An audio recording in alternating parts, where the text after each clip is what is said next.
believe we have Mr. Stanton on the line. Yeah, we're ready to go. Just for a time check, we have John Stanton with the Federal Report. We have the research report on retirement security in the U.S.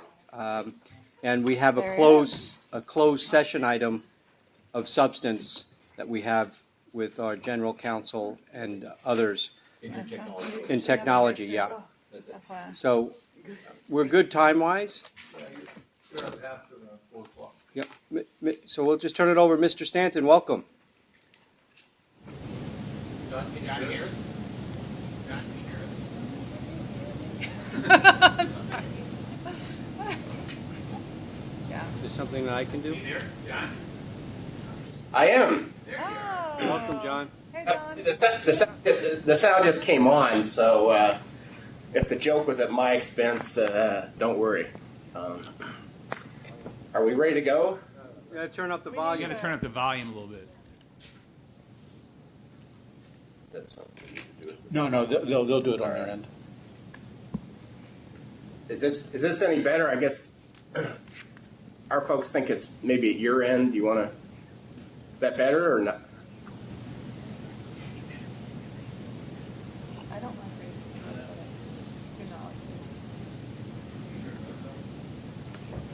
Right. Oh, try it now. How's that? Is this better?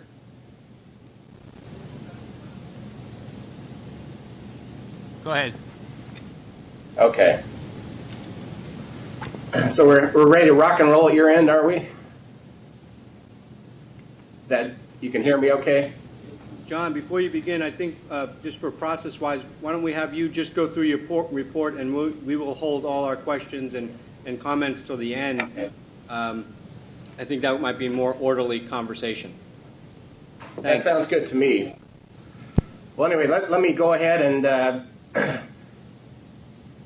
walk you through kind of where we are. As you know, I come out typically in the spring and look into the crystal ball and try to give you a sense of how things may unfold on the Hill and at the regulatory agencies on your priorities. And so this is normally the time of year when I have to kind of account for my predictions. And so we're here today to do that. And what I wanted to do was just start out by giving you kind of a flavor of the political backdrop, because certainly the push and pull most recently in Congress with the leadership in the House and the upcoming 2016 elections are starting to sort of really creep in and affect the legislative process. I wanted to kind of give you a sense of that and kind of the outlook for the election, talk about the budget deal that was just signed into law this week, and then go through a number of the issues that have been on your radar screen and kind of report on where they are and how things have unfolded in the unfolded or not this year in the Congress. And I'm certainly happy to, once we get through, to address any questions on these, or if there's some additional topics that are on your minds. We've tried to kind of gauge what the topics that you'd be interested in, but certainly things that are on your mind, I want to try to address them. Starting out with the political backdrop, you'll recall when I was out in the spring, I had said that there would be this likely push and pull between the House GOP and Senate GOP leadership, who wanted to demonstrate that now at the control of Congress that they could get things done, that they could in fact govern. On the one hand. On the other hand, the rock throwers, who were intent on vindicating their principles and to the point of a government shutdown. As I had predicted at the time, there would be this sort of ebb and flow, push and pull, in which sometimes those who want to govern would win out, and sometimes those who want to stand up for their principles at all costs would win out. And just to kind of march through it, because as I had said at the time, this is not the classic sense of divided government of the two political parties. It's really a situation where you've got the House GOP leadership faced off against the 40 or so members of the, they operate under various names. They call themselves the Freedom Caucus, pejoratively, they're known behind their backs as the Cliff Marchers Caucus. And they're a crowd that really has never sort of come to grips with the fact that the House Republicans only control 1/2 of 1/3 of the government, one of the two houses of Congress, which is only one of the three branches of government. And so much of the tension this year has been over why the leadership has not seemingly fought hard enough for their true principles. And to complicate matters in terms of the management in the House and why the legislative agenda has had this fits and starts is you really have a coalition government in a way you've never had before. I mean, we're going to have to go to the Greeks and the Italians to learn how to run a coalition government, because you've got the swing state Republicans, you've got sort of the mainstream Republicans, which is the largest number, and then you have the latest term, the ultras, who are pushing very hard for a very right-wing agenda at the expense, really, of the other members of the Republican conference, because the Republicans have always held to what they call the Hastert rule, started under Speaker Hastert, of having a majority of a majority had to support any particular initiative, meaning a majority of the Republican conference in the House had to support any initiative before it could move forward. Well, when you have 247 members and you have a 218 vote majority threshold, this gives enormous power to the ultras, who represent this sort of incremental 40 vote threshold, basically, to get to the majority vote on any particular initiative. And unfortunately for them, they've never seemed to kind of understand that the strength for the Republicans, or for any governing party, is to be unified. Because if you turn against your own, then, as was just most recently the case with the budget deal, then the Republican leadership has to turn to Nancy Pelosi and the Republicans to help deliver votes, and those votes don't come without demands. And so there's been this sort of, that's why so many things have gotten bogged down, where the House leadership would bring up initiatives, on Tuesday, and by Wednesday they'd shelve them because of objections. So that is a dynamic. We'll talk a little bit more about the impact of the change in leadership with Speaker Ryan, and also the election yesterday of a new House Ways and Means Chairman, Kevin Brady of Texas, and I can talk about kind of what that means for our issues. But just to kind of finish walking through the dynamics, and over in the Senate, you've got sort of an equal kind of head-butting exercise going on between the senators who are running in blue states, the GOP senators running in blue states, and folks like Ted Cruz and Rand Paul, who are running for president and basically running against their own leadership in sort of a breathtaking fashion. And then, the House GOP and the Senate GOP don't necessarily see eye to eye. The House GOP says, well, why do we have 60-vote threshold to do anything in the Senate? Let's rewrite the Senate rules. Well, the Senate folks say, well, just stay on your side of the Capitol. And then finally you get the congressional GOP against the administration. So you can see, with all this sort of headbutting going on in a variety of levels, why it is that the legislative accomplishments this year have been pretty thin. Just to look ahead at the 2016 elections, because I know that's something you always are interested in, starting with the Senate, that's the current ratio, 54 Republicans, 46 Democrats.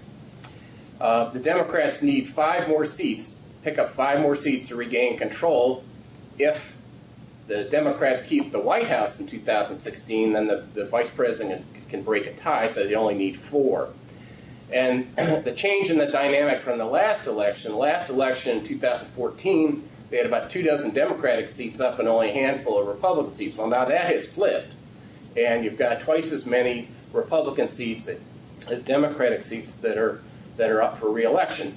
And many of those Republican seats are safe, but there are 7 GOP seats that are in blue states that Obama had carried. Wisconsin, you've got Senator Ron Johnson, a very conservative Republican. He's, running of a reprise of the 2010 election against Russ Feingold, who'd been the previous senator, who will be a pretty formidable candidate.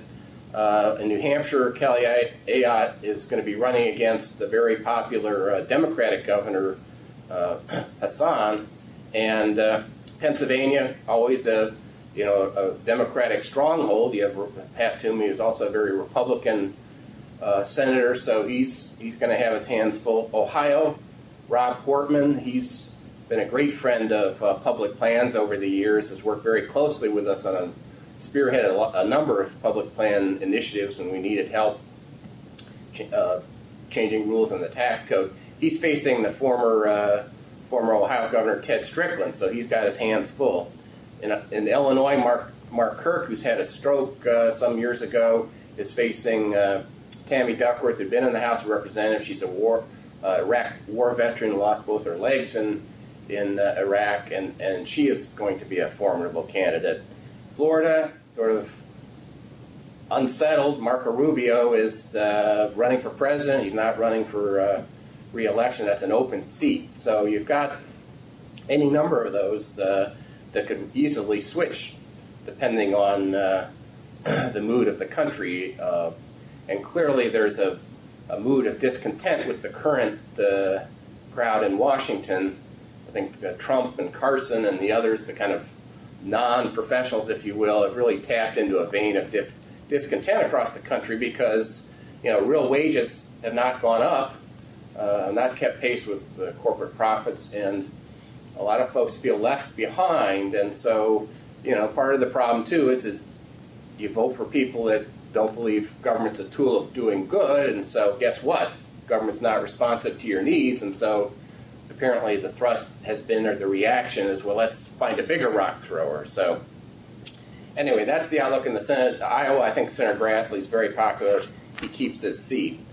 In the House, where all this turmoil has been going on, you see the ratio. That one of their problems is that the class of sort of professional legislators, the George Millers of the world, have now retired or just had enough and moved on. And so as a result, there's no middle anymore on either party. And so you've got a significant part of, particularly the Republican conference, that, compromise, which is typically viewed as the lubrication of government, lubricant of government, is viewed as surrender. And so, you don't have the kind of moderates from each party reaching across the aisle as there used to be. And so that is another reason why sort of nothing is getting done. And particularly the biggest fear now, especially on the Republican side in the House, is a challenge from the right. And so they don't worry about getting beaten by a Democrat.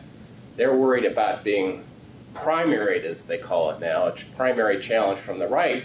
And that's because, one of the things that was overlooked or just not given its due in 2010, everyone remembers that's when the House shifted to being Democrat, from Democratic control to Republican control.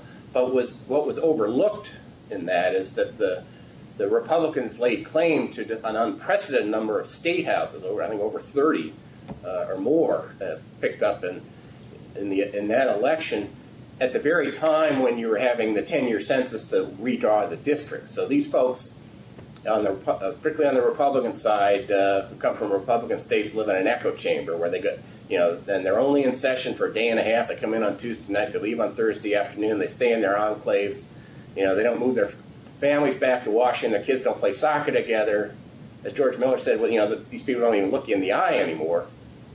All of that is a combustible mix for not getting anything done legislatively. So the House Democrats, for their part, have a real age problem, because when you're in the minority, particularly in the House, it's difficult to recruit candidates because, someone who's an up-and-comer may say, well, why do I want to sit off in the corner for 10 or 15 years? And so what you have on many of the committees is, the top tier of members are older than 70. And so at some point, the Democrats are going to have a real recruitment problem as these older members retire or leave the Congress. And so it's a real challenge because a lot of the subject matter expertise lies with these older members. And yet you see a real generational shift coming, and the new team on the JV squad isn't really materializing yet. So that creates its own political problems for the Democrats, who trying to take control even with this in these gerrymandered districts. So that's a real concern for them over the long term. As you know, Paul Ryan has been elected to replace John Boehner as Speaker. Speaker Boehner had been sort of a politician, a legislator, I should say, out of the old school. He chaired the House Education and Labor Committee. He'd been active on a whole range of bills. He'd managed bills. And so he really, he fell into the side of the ledger of like to get things done. I think what we'll find with Paul Ryan is that he's very conscious of the fact he's got this uppity right flank that's prepared to bite him at any second. And so I think he is going to promote a very conservative agenda that appeals to them.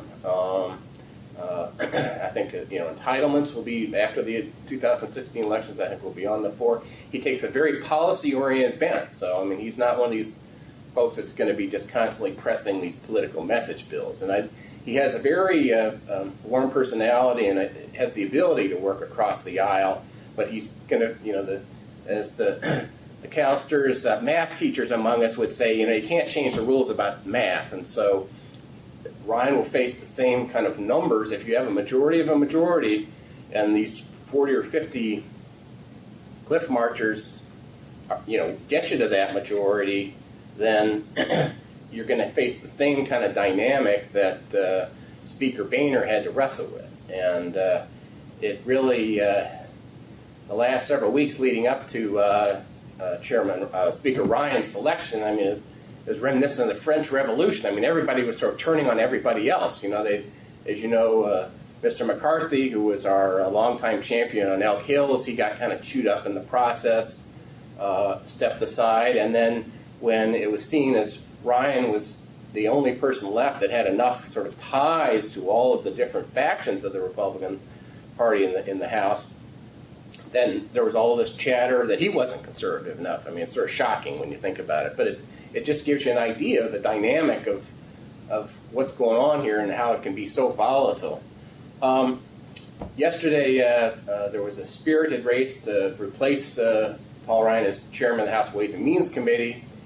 It was won by Kevin Brady, who is a Republican from Texas. He's a very well-respected legislator, and happily for us, particularly on the mandatory Social Security issues I talk about a little bit later on, he has a significant portion of non-covered employees in Texas. And as you know, and as we can talk about in a little bit, he has spearheaded the bill to provide relief under the WEP. So you've got Speaker Ryan on the one hand, who may be focusing on entitlements after the election, Medicare, and potentially Social Security, kind of delving into it, but I feel comforted by the fact we have someone who understands public plans, who's sympathetic to them and has demonstrated that sympathy, because many times you'll have a new chairman, and unless you're kind of an issue that's been front and center in his wheelhouse, you don't really know how he or she is going to react. And so this is one where I'm encouraged that we have somebody that understands public plans. It's not going to be taking, shots at public employees and public plans. So with that, let me start moving into the issues. This was a slide that I started working on this presentation several weeks ago, because it's always helpful to have it kind of germinate. And when I started this slide, it was going to be the dog ate my homework, because they hadn't done anything on any of these issues.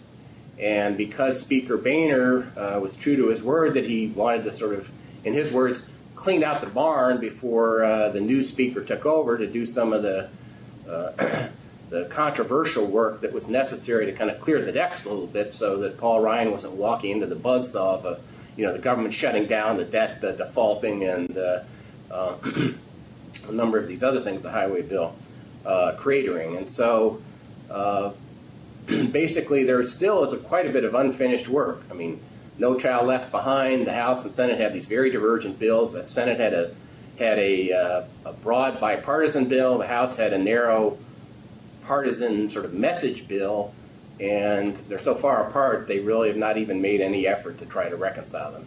And just to show you how bad things got, I mean, the WIC program, the child nutrition program, has been around, I don't know, probably back to the New Deal, lapsed, and no rush to do that. So there still is a lot of unfinished business that remains, but at least they got some of the big ticket items dealt with.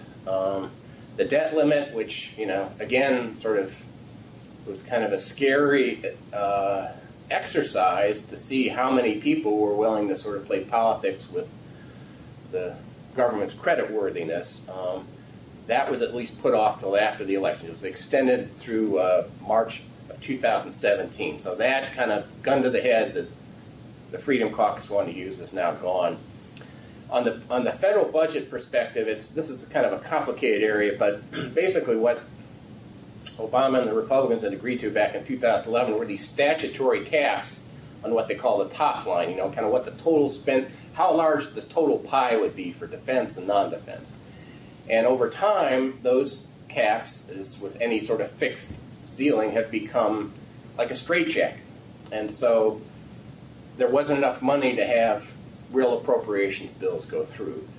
They were able, as part of this budget deal, to raise the caps back up to kind of essentially the level that several years ago when Paul Ryan and Patty Murray kind of worked out this deal to raise the caps. They've raised them kind of to that level for the next 2 years.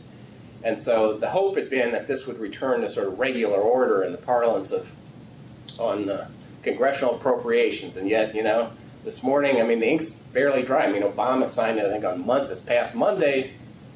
Already now they're talking about, well, the Senate and House Republican leadership are saying, okay, here's where we sort of pay back the right for, going along with us on the budget deal. We're going to put a bunch of policy riders into these appropriations bills, try to roll back Dodd-Frank even more, try to bar, and as I'll talk about a little bit, these controversial new retirement investment advisor rules that the Department of Labor has put out, a whole raft of the Obama environmental initiatives. And so we may be well back come December 11th is the new sort of deadline for funding the government. We could well have a return to the same brinksmanship that's bedeviled things over the whole year. So hope springs eternal, but I kind of, as Yogi Berra said, deja vu all over again is about to happen, I think. A piece of helpful news in the budget bill, and this is really, I think, due almost single-handedly to the efforts of Nancy Pelosi. As you may know, the Medicare, there was a kind of a quirk in the law that because of the Social Security allowances were not going to go up. What ended up happening was that if there was anyone else, any other Medicare recipient who paid Medicare directly, did not have the Medicare premiums deducted from their Social Security check and paid them directly, like many of our folks who are not part of Social Security and don't qualify, or paid under the Medicare Part B program that CalSTRS operates directly to Medicare, they would have seen their premiums jump by over 50%, from $104 a month to $55 a month. And that's, $55 a month, for a retired single teacher is a lot. And so Nancy Pelosi insisted that they made some initial efforts to try to deal with this outside of the budget agreement, earlier in the fall, and it was like $7 or $8 billion, and so that was just a choke point for the Republicans to do this on a standalone basis. But she insisted that this gets back to when I say that because the Republicans aren't unified in passing their own bill, they then have to turn to Democrats. Well, because they had to turn to Democrats to pass this budget deal, she was able to get this, and so this ends up lowering the monthly increase. It's $15 plus a $3 surcharge because essentially they've kind of loaned us the money to do this, to reduce the premiums, and so there's going to be this monthly surcharge at $3 for everybody, for all the, it's kind of direct pay folks for the next 9 years to repay this loan. But anything to kind of stave off the full $55 increase, I think, was welcome. Let me just kind of tick through some of the issues that have been on the initiatives that have been on the CalSTRS agenda. Some of these things are happening, some of them aren't, but it's important to kind of keep them on your radar screen just so you know sort of where things stand and what we're following. This is a measure I've described before. It's a promoted. The reason to take it seriously is it's spearheaded by the chairman of the Senate Finance Committee, Orrin Hatch, who historically had been a friend of public plans. I mean, I have a signed bill from him in my office, framed, where he'd helped us on the non-discrim rules. But, he had a one of these pension reformers run against him, and so he came up with this initiative. It's voluntary, but the fear always is that you give voluntary tools to reformers, and they suddenly turn into swords to be used against you. And the intent of this is to get state and local governments out of the business of providing retirement benefits. Get the risk off the balance sheets. And his approach for doing it is to have, it's a pretty cumbersome, I think ultimately ungainly approach, but to have the state and local employers, instead of making contributions to a defined benefit plan, or even a defined contribution plan for that matter, to purchase annuities every year for all their employees, individual annuities for each employee. And there wouldn't be any trust. There would be exempt from all the federal tax protections. And it wouldn't have the backing, obviously, of the full faith and credit of the state. It would be backed by the state insurance fund, which is, we've talked before, and Jack in his prior incarnation would attest, the State Insurance Guarantee Association coverage is, it's not like the FDIC where there's a pot of money sitting there. They have to assess all the companies. So it's a pretty ephemeral protection. Chairman Hatch has not pursued this year, but I'm convinced that if tax reform gets going in the next couple of years, he is going to try to resurrect some version of this. NCTR has registered its opposition to this. NAS and some of the other public plan groups have been more guarded, but I think that people are all very nervous that this, even though it's voluntary, it gives some of the public plan critics a weapon to promote as an alternative. That can be worrisome. So anyway, we're following that. We have good relations with the committee. We've decided just to kind of monitor it, and the groups have been more active in terms of voicing criticisms. This is an issue that we began to talk about when I was out live in the spring. These regs weren't out yet. Doesn't affect CalSTRS directly, but certainly affects every CalSTRS member who's saving supplemental savings to try to augment their CalSTRS pension. And it's really an outgrowth of the change that you're well aware of over the last 20 years, where, particularly in the private sector, particularly the DB has shifted to DC. So all of a sudden, the individual employee is in charge of managing his or her own retirement monies. As you can see, there 40 million families have $7 billion in IRAs, and what really has brought this issue to the fore now is the baby boom generation starting to retire, as you know, from your own plan. Well, what that means in the private sector, and unlike CalSTRS, which has a very collegial relationship, an ongoing relationship with its retirees and its members, many of whom I'm sure sitting in the room there, private sector, getting ready to go, okay, bye, here's that check. Because the 401k plan that the private employers have, they typically don't, they're not going to annuitize it typically, and they don't want to have a bunch of former employees still in the plan, and they got to track them down, and they're just, hey, they don't want to bother. So what's happening now is, and it just showed you, just 2012 at kind of the front end of this sort of cresting wave, more than $300 billion of funds are being rolled over from employer-provided 401k plans to IRAs. And in the employer plan, they had a menu of options. The employee had a menu of options, that the employer sort of had screened of where to invest. And now, when you're on your own, you're facing this kind of dizzying array of different kinds of funds, managed funds, exchange-traded funds, and you're facing one of the most challenging financial decisions of your life. And where do you turn for advice? And there are really two principal sources of advice: registered investment advisors and broker-dealers. And the registered investment advisor is typically kind of a fee-for-service operation. They may manage the assets, but it's fee-for-service. And there, the legal standard toward the client is fiduciary duty of care, duty of loyalty, best interest. For the broker-dealer, which is often where people have their IRAs at one of the brokerage houses, they typically receive their compensation for fees or commissions from sales of products. And there can be all kinds of sort of variable commissions for selling particular products and that kind of thing. And so the legal duty there is is the investment suitable for that person? It's a much fuzzier standard, much more kind of generic, looks at their age, income, net worth, that kind of thing at a very high level. So there's a lot more flexibility.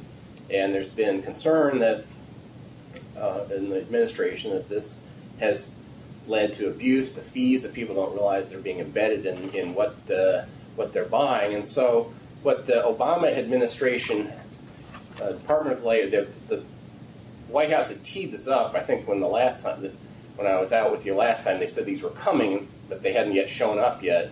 But the White House made a very public and high-profile pitch for this, and then subsequently the Labor Department issued regulations that basically would treat all retirement investment advisors as subject to the best interest standard. So they'd have a fiduciary duty to act in the client's best interest. They'd have to adopt policies that mitigate conflicts. They'd have to disclose conflicts.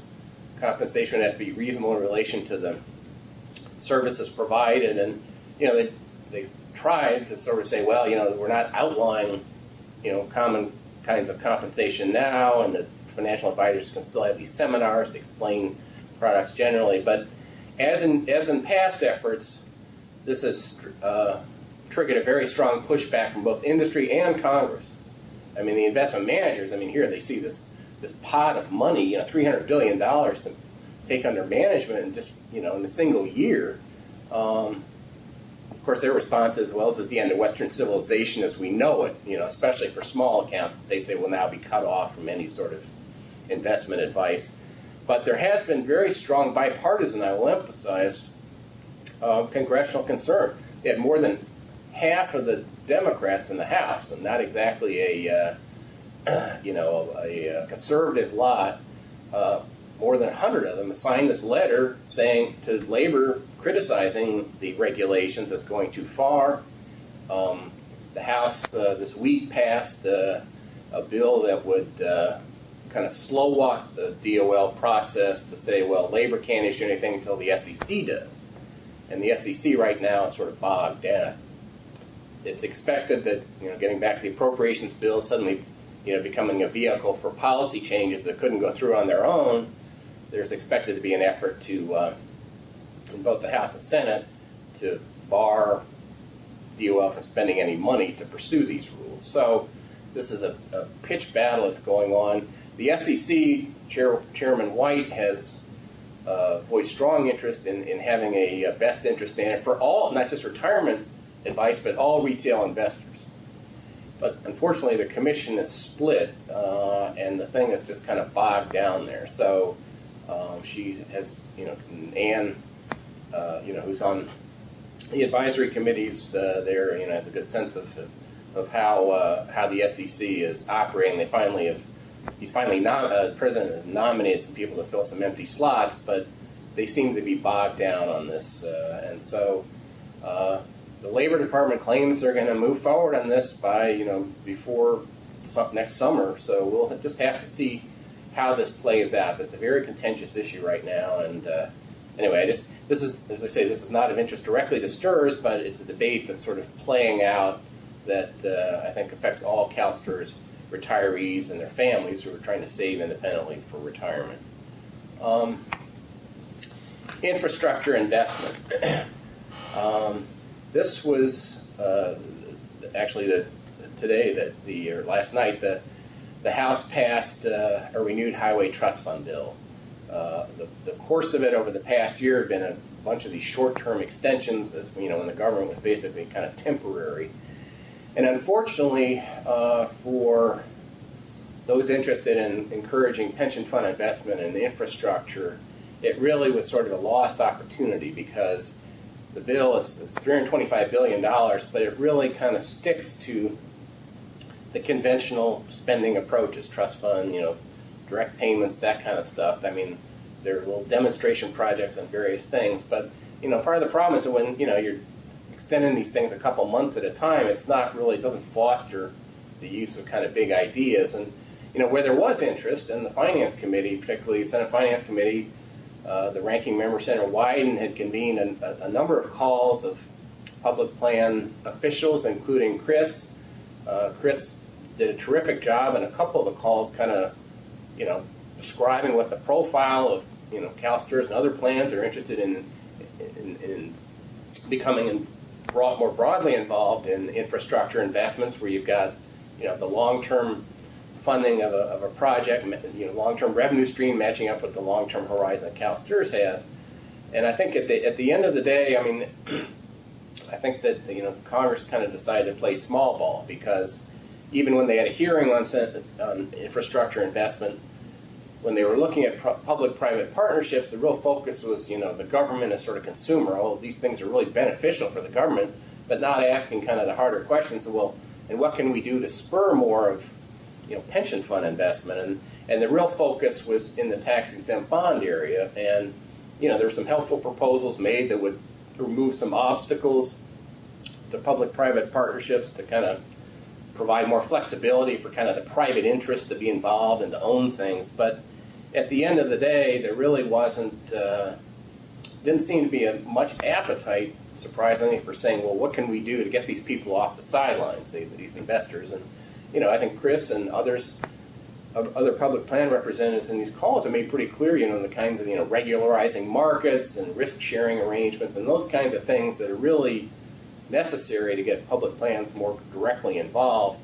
I think that was just maybe a bridge too far, at least in this go-round with this bill. There's just really a focus on bringing back Build America bonds and that kind of tax-exempt financing approach. And I know, different people have different views about maybe that's the most directly available right now approach, but it seems to me that given the infrastructure needs, certainly as part of the Highway Trust Fund debate, the crumbling infrastructure of the U.S., and the needs to fund and to repair and enhance that, and being compared to with some of the other countries like China, or what they're investing in their transportation systems, and kind of keeping up with all the modern technology. It's an issue I think that will come back, but it was kind of notwithstanding efforts by the public plan community to kind of throw out some ideas. I think there's more of a missionary work that's going to be required there, I think, over the next several years. This is a kind of a hardy perennial on the CalSTRS agenda, and I bring it up only because I think we may have finally reached the point where we can take it off the agenda. This is the proposal that Carson Nunez had several years ago, right in the wake of the 2008 meltdown, that would have required public plans to report their liabilities at basically kind of a risk-free discount rate, at a very low discount rate that would swell up their liabilities, and that would be the price tag for tax-exempt bonds. I really think Congressman Nunez has moved on. He's become chairman of the Intelligence Committee. He's become very actively involved there. He's spearheaded the cybersecurity bill. He's taken on a whole range of initiatives, done quite well. He was thinking of running for Ways and Means chairmanship, but Speaker Ryan said, no, we really need you in the Intelligence Committee because you've done such a great job there. So I think he's kind of moved on. So I guess I would say we probably can take this one off the list for now.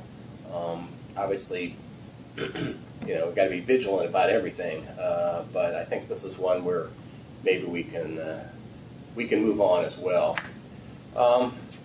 Finally, in the Social Security area, and again, mandatory coverage is just so at the very core of any concern about given the employer cost impact that has. We've just got to. That's really the third rail for us. So, eternal vigilance. And as I say, I think with the change in the leadership in the House, you've got a speaker who's now more interested in taking on big ticket entitlement reform. I think starting with Medicare and Social Security, but Social Security could ultimately, become part of the mix, so that increases the risk level, perhaps some degree on mandatory Social Security. But now we've got a chairman of the Committee of Jurisdiction, Ways and Means Committee, Kevin Brady, who has a significant population of uncovered folks, uncovered state and local workers, who gets it, and I think will help provide something of a counterbalance. And as I say, the reason that we take this so seriously, as it used to be before the CBO ran new estimates, it used to be we could say, hey, look, you're going to you bring in all these new people, collect tax revenue from them, mandating Social Security coverage for new workers, But ultimately, that's going to turn around, and you're going to have to pay benefits to them in the future. And so that one of our supporters in those days, Senator Phil Graham, said, well, when your mother's on the Titanic and it's sinking, last thing you want to do is put more people on the ship. But that has now changed, that dynamic, because, as I think I've mentioned before, but really need to keep in mind is that this is free money for the government, because you're collecting a tax now, you're only paying a benefit in the future, and CBO is now saying it's never going to turn around. There's so many people that are already in Social Security through other means, spouse, that if you mandate everybody in and start collecting tax from them, it's actually a significant net revenue raiser for the federal government. And the scenario I've always worried about in entitlement reform is mandatory Social Security. It's a universal system. It's time we got everybody in. And, oh, by the way, we'll soften the blow. We'll give you some relief on WEP and GPO. And that would be the sort of the combination. It would be a difficult initiative to take on, because clearly people are getting relief, but obviously the employer cost aspect of it would really have that very harmful effect on public plans. Lastly, the WEP relief proposal, H.R. 711, sponsored by by Congressman Brady and Richie Neal from Massachusetts. We had talked about this last time I was here. I know you've gotten a very thorough analysis from the CalSTRS staff, and again, the helpful thing about this initiative, aside from the fact it's now being promoted by the new chairman of Ways and Means, is that it reframes the dialogue about what the problem is with these offsets. Because I know it's always been tempting to say, let's get rid of the whole thing, but that was always been a poison pill that really, because of the cost, that made it untenable. So you get, a zillion co-sponsors, but, repeal was not going to be in the offing. And at least the way this issue is being cast is it recognizes that the WEP has some very harmful and unfair effects, particularly at the low end. And so they've tried to remedy that by saying, in the Brady proposal, by saying, let's take into account your total earnings, and we'll have a clearer picture of what the person's actual career profile was, and then you'll get benefits based on your Social Security, the percentage of Social Security covered employment. So there's still some wrinkles to be worked out in the bill. I know Ed said that y'all were concerned about folks that didn't vest in a CalSTRS benefit that might still be hit with the WEP. I mean, there is a provision in there where they can come in and demonstrate they're not getting payments from CalSTRS and have the offset computed in the old way. But I think there are technical wrinkles like that I think we can, as this proposal, when it begins to move, it's going to take a larger vehicle, I would imagine. We can address that in that context.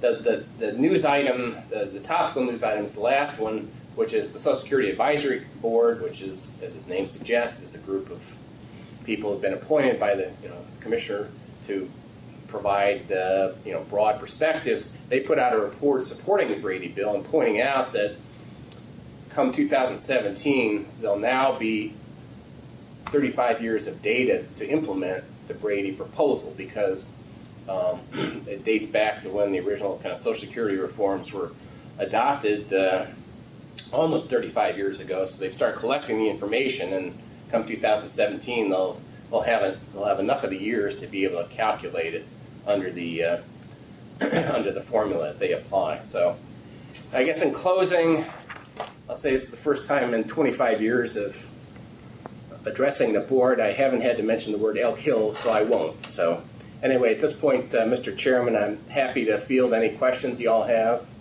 on these or any other topics that are on your mind. Okay, thank you, John. We might have a question or two.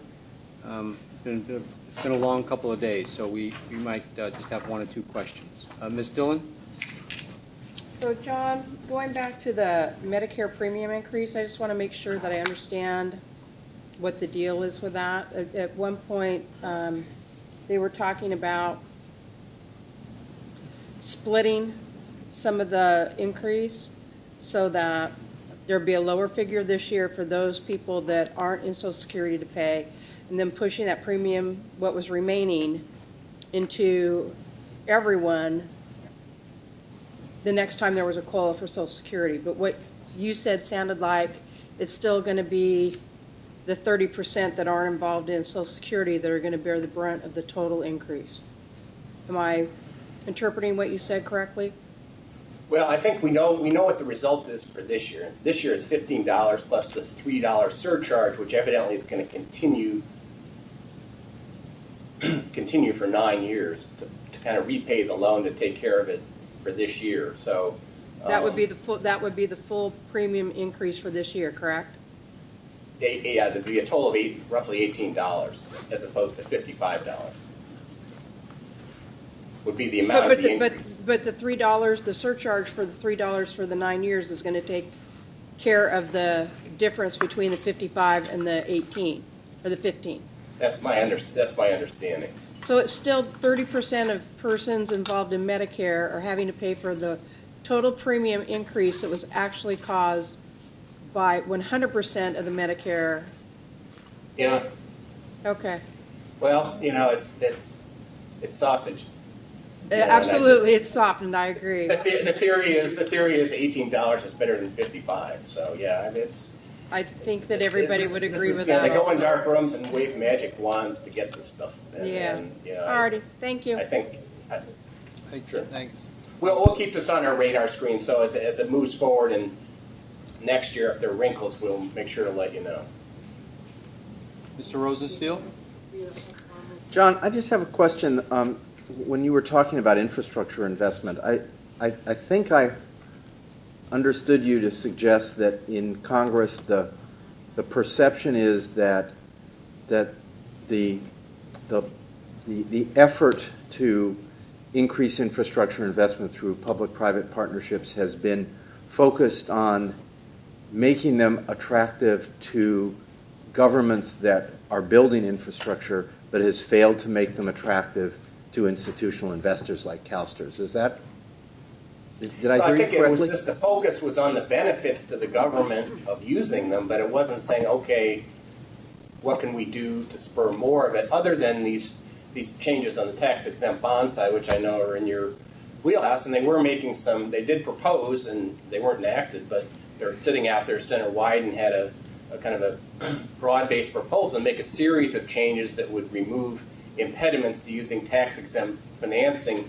in that public-private context because of the private interest. Having the private interest, you get entangled in all these requirements that the government own it and things that were directed at keeping people from using, turning this back into private activity bonds and that sort of thing. So all I'm saying is that there was it was more of an incremental focus than kind of stepping back and saying, okay, if we want to have a 10-year plan to really encourage broader participation by pension funds in particular, because I know in these conversations we had with the Finance Committee where Chris, as I say, gave a very, I thought a very persuasive kind of illustration of the kinds of factors that he wrestles with and the types of changes that he would regard as helpful in the market, regularizing the market and, dealing with your risk parameters that you all have to live under, kind of addressing those sorts of things. And I think that was just,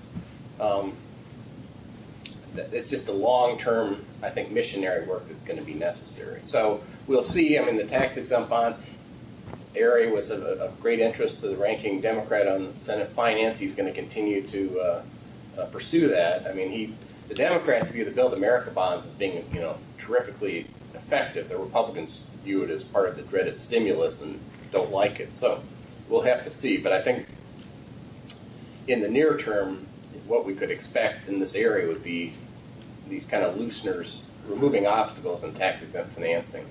And the longer term, I think there's a longer term educational effort that's going to be necessary to sort of explain to them. And maybe it's other countries are moving forward. Australia, I understand, it has a very aggressive program, and maybe it's going to have to be the experience of Australia and Canada and some of these other countries. This is kind of what they're doing, and this is the benefit they get out of it. But part of it too on the Hill is that there's a recognition. There isn't quite this comfort level in the U.S. of private ownership of kind of what you would regard as public facilities. And they just had in the Virginia local elections, they were talking about farm as a way of kind of redoing or repaving one of the main thoroughfares into town freeways. They take the express lanes that were built with public funding and start charging tolls, and that was like bringing people out of the woodwork, and $17 tolls, and so there's still, I think, the cultural aspect of this that has gotten politicians a little nervous about how are we going to turn into a nation of toll roads and toll bridges, and so I think there's a lot of educational effort in terms of both the technical part of it from kind of the pension fund investment officer perspective, but I think the optics and the kind of the culture, there has to be kind of a recognition that some of our worldwide competitors are moving, they're outpacing us on infrastructure, and the needs are so significant. But I think, as I say, my sense is this is going to be a longer-term educational effort. Yeah, I would just say that the reason they're doing it is because they're willing to pay for the infrastructure, and we're not. Whether it's through public-private partnerships, pension fund investment, municipal bonds, we can't do any of it because we won't pay for it. So that when you talk about the highway trust fund not being fixed, that's the focus. Until that's fixed and we decide to pay for infrastructure, we're never going to build infrastructure. So. I think that's because you look at how the gas tax. User pays theory. Oh my God, that's the proposal to raise the gas tax 15 cents. And look at what gas prices are now. It'd be invisible to most people, and yet, boy, that was taken off the table right away. And so you end up, instead of funding it, just to show you how difficult it was to fund it, they had a 6-year bill. You're only able to fund 3 years of it, and most of the revenue raisers are in kind of the lobbyist parlance, cats and dogs. They're going to sell off part of the oil reserve, strategic petroleum reserve. They're going to grab some money from the Fed. They're going to let private debt collectors take over for IRS. Nothing that you would sort of view as user pay. So, in some ways, I think that emphasizes your point. They don't want to sort of pay for it. Right. So until they do, there are not going to be investment opportunities for us at CalSTRS.